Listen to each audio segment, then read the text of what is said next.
Hi, I'm Henry Blackburn. I'm Emeritus Professor of Epidemiology and Public Health at the University of Minnesota, and I've been engaged with the history of preventing heart attacks since the beginning of my career.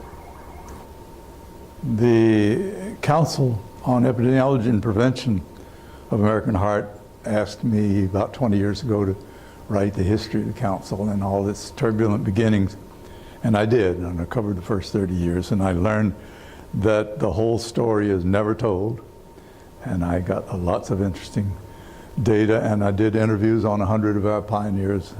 We've had a good time. What I tried to do this morning here was to point out the difficulties we had getting started.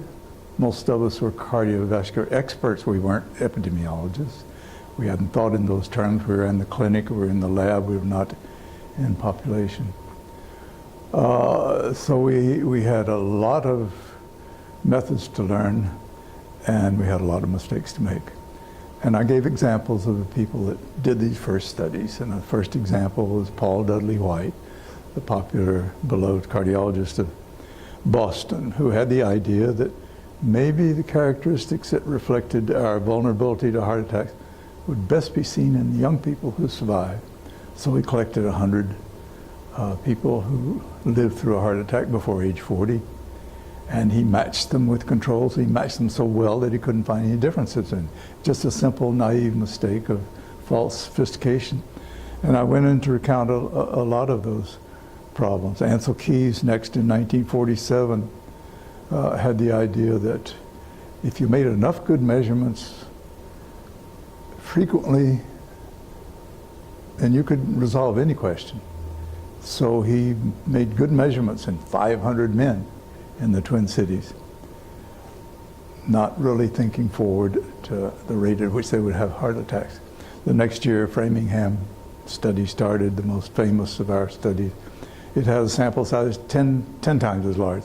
So Key's study was invalidated, basically. He was eclipsed. So he went on to do other things, including studying cultures that differed in their traditional diets. These sorts of experiences went on. We all made mistakes.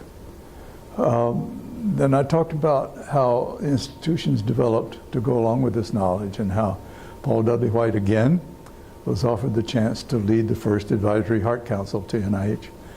He had to resign his job at Harvard. He had to resign his job at Massachusetts General, and came down and for 6 years led us and gave us the beginning background to what we have now in this field.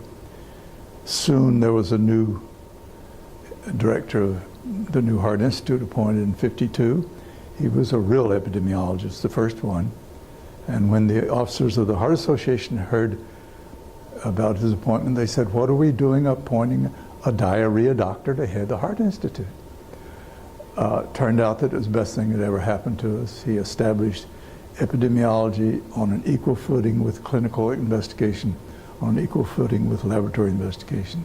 And we've stayed there ever since, and the Heart Institute has led in this. The other institutes in the whole world has followed along, that we need to get our evidence from all three fields. And when that evidence is congruent, what you see in the clinic, what you see in the lab is congruent, what you see when you examine populations, then you've probably got a cause and you've got something you can work on. And I talked about,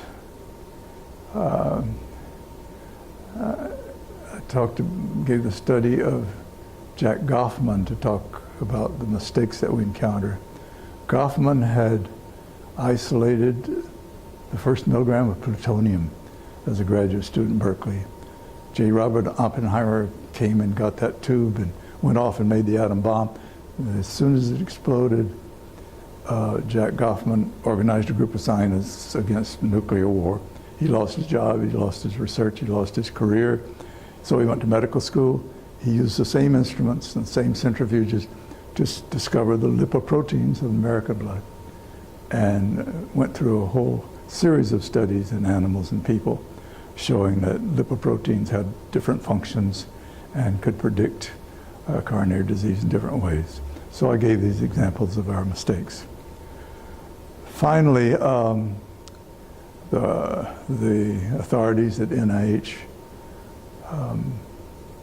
came to a decision that they had to move in prevention. They had resisted it for years because of the cost of epidemiological studies and clinical trials.